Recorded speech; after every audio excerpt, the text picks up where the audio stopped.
सुप्रभात प्यारे विद्यार्थियों, आज हमारी कक्षा 10th क्षितिज पुस्तक पाठ नंबर 4 देवदत्त द्विवेदी। कवि का नाम है देवदत्त द्विवेदी। इससे पहले वाली क्लास में मैं आपको जोड़ना चाहता हूँ। पहला पाठ सूरदास, दूसरा पाठ तुलसीदास, तीसरा पाठ सेनापति और चौथा पाठ देव। देव का जीवन परिचय हमने कल पढ़ लिया था और आज हम देव के पदों की विस्तृत व्याख्या करेंगे। तो बिना देर किए हुए पेज नंबर 23, पेज नंबर आप निकाल लीजिए, 13 नंबर पेज। इसमें टोटल 3 पद दिए हुए हैं। मैं आशा करता हूँ देवदत्त का मैंने कल जीवन परिचय आपको बताया था, तो आपने याद कर लिया होगा। अब देखिए जो पहला पद है, पद नंबर 1,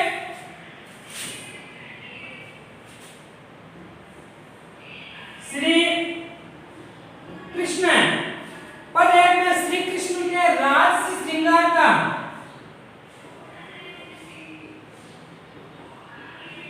श्री कृष्ण के राज श्रृंगार में सुंदर, श्री कृष्ण सुंदर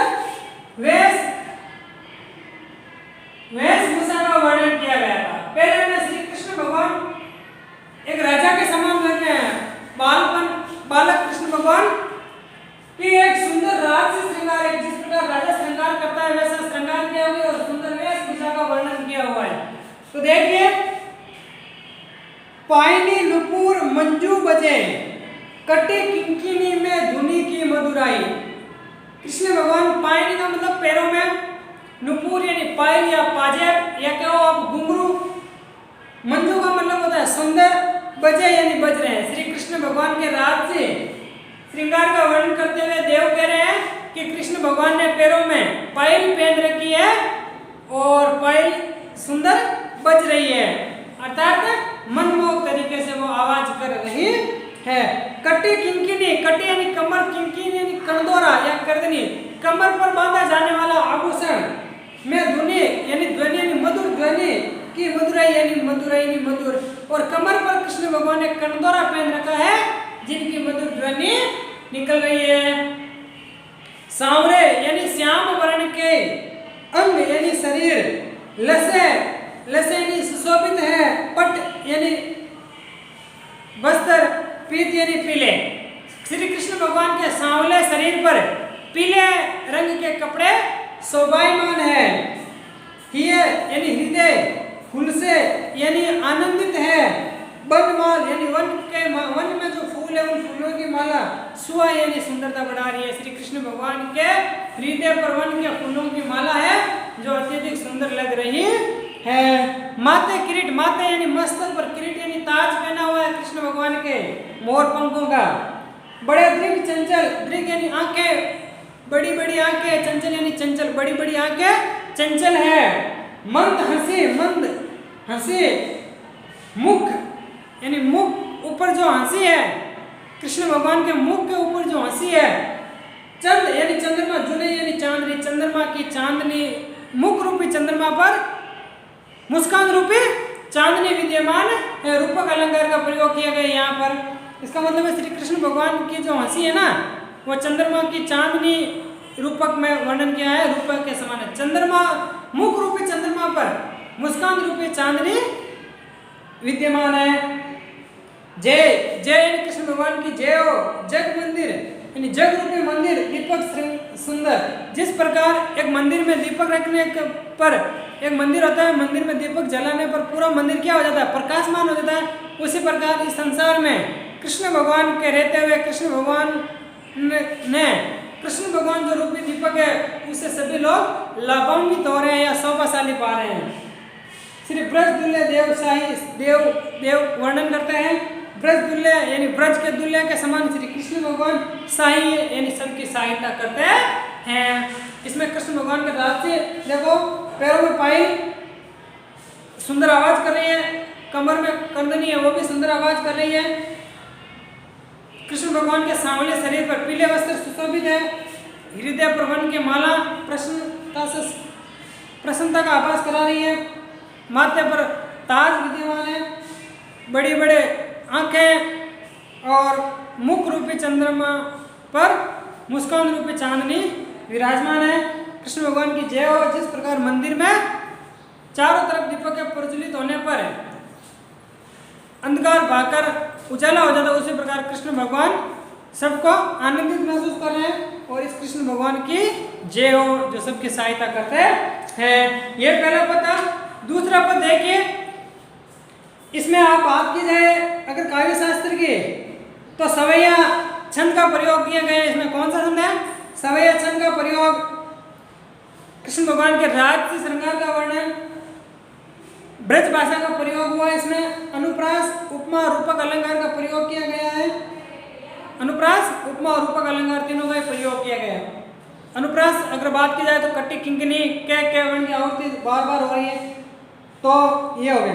दूसरा देखिए, दार में दाई धंसी निर्धार हुए जाय फांसी उकसी ने अबरी। इस वर्णन में, इस पद में एक सखी या एक गोपी दूसरी गोपी से कह रही है कि कृष्ण भगवान का रूप सौंदर्य इतना सुंदर है कि गोपियों की आंखों की व्यवस्था बता रही है। गोपियों कृष्ण भगवान के रूप सौंदर्य पर श्री कृष्ण के रूप सौंदर्य पर श्री कृष्ण के रूप सौंदर्य पर गोपियों की आंखें वो मोहित हो जाती है। गोपियों की आंखें मोहित हो जाती है। कृष्ण के रूप सौंदर्य पर गोपियों की आंखें अटक जाती है, टकटकी लगे उसमें धंस जाती है। तो देखिए इस आंखों की व्यवस्था का वर्णन किया गया है। दार यानी धारा, कैसी धारा? प्रेम रूपी धारा। दार में दाई का मतलब दौड़कर, धसी यानी धंस गई, निर्धार यानी बिना किसी सहारे के हुए नहीं हो गई। इसमें श्री कृष्ण भगवान की रूप सौंदर्य का वर्णन करते हुए एक सखी दूसरी सखी से कह रही है कि मेरी आंखें कृष्ण रूपी जो प्रेम की धारा है, कृष्ण का रूप सौंदर्य है अत्यधिक मोहित करने वाला, उसमें दौड़ करके या भाग करके बिना किसी सहारे के आंखों मतलब उसमें धंस गई। जाय फंस यानी जाकर के फंस गई। किसमें फंस गई? कृष्ण भगवान के रूप सौंदर्य में। कौन फंस गई? गोपियों की आंखें। उकसे यानी निकालने पर भी ने अबेरी निकल रही है। कितनी भी कोशिश कर लो वापस आंखों को कि भाई कृष्ण भगवान के रूप सौंदर्य से आंखों को हटाया जाए, आंखों को दूर किया जाए, लेकिन वो तो हट ही नहीं रही है। री अंगड़ाई यानी अंगड़ाई लेने पर आंखें अंगड़ाई लेकर के गिरी गहरी और अंदर जाकर के गहरी गिर गई। किसमें? कृष्ण भगवान के रूप सौंदर्य में। किसने अंगड़ाई ली? आंखों ने। गई का मतलब था पकड़ कर फेरे यानी लौटाने पर फिरी, वापस नहीं आई।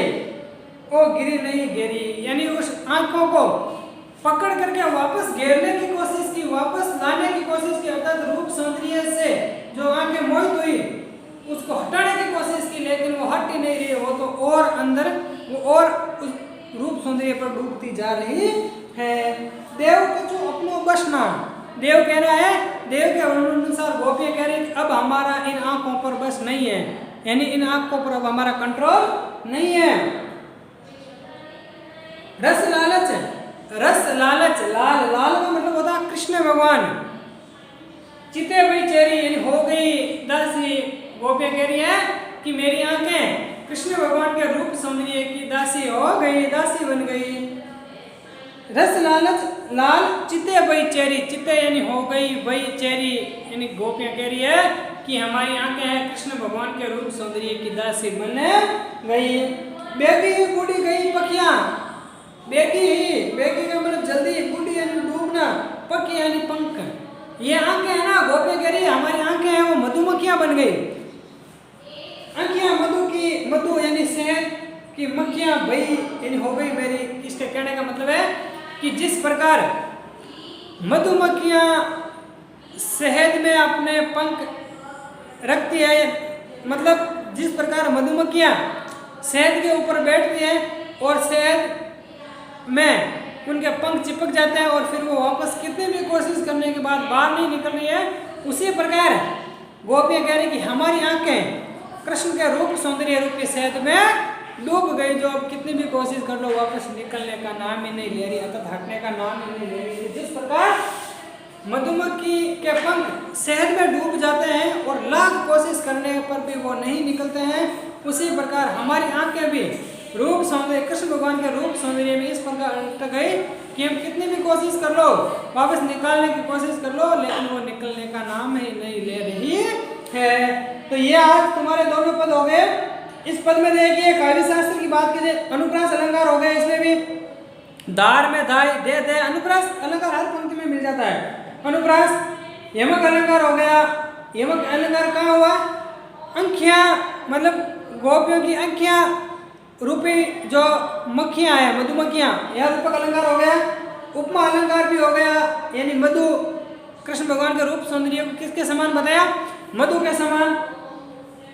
और सवय छंद का प्रयोग ब्रज भाषा और गोपियों की प्राण शक्ति का वर्णन किया हुआ है। तो पहला पद और दूसरा पद आज हमने पढ़ लिया, दोनों ही कृष्ण भगवान से संबंधित है। पहले में तो कृष्ण भगवान के राज से श्रृंगार का वर्णन किया गया है और दूसरे पद में कृष्ण भगवान के रूप सौंदर्य पर गोपियों की आंखें विवश हो जाती है, हटने के बाद मतलब कितने भी कोशिश कर लो हट ही नहीं रही है। तो आज देव का कल आपने जीवन परिचय पढ़ लिया होगा और कॉपी में भी कर लिया होगा। आज आप इन दोनों पदों के सह प्रश्न व्याख्या करोगे। व्याख्या में आप क्या लिखोगे कि प्रस्तुत, मैं एक बार बोल देता हूँ, वैसे मैंने करवाया हुआ है, पहले 9th में आपने पढ़ा होगा। प्रस्तुत पद्यांश हमारी पाठ्य पुस्तक क्षितिज हिंदी के रीतिकाल के रीतिबद्ध कवि देव द्वारा रचित है।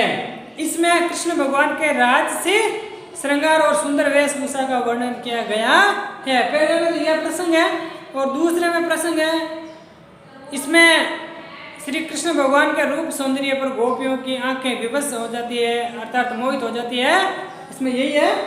तो आज के लिए इतना ही, धन्यवाद।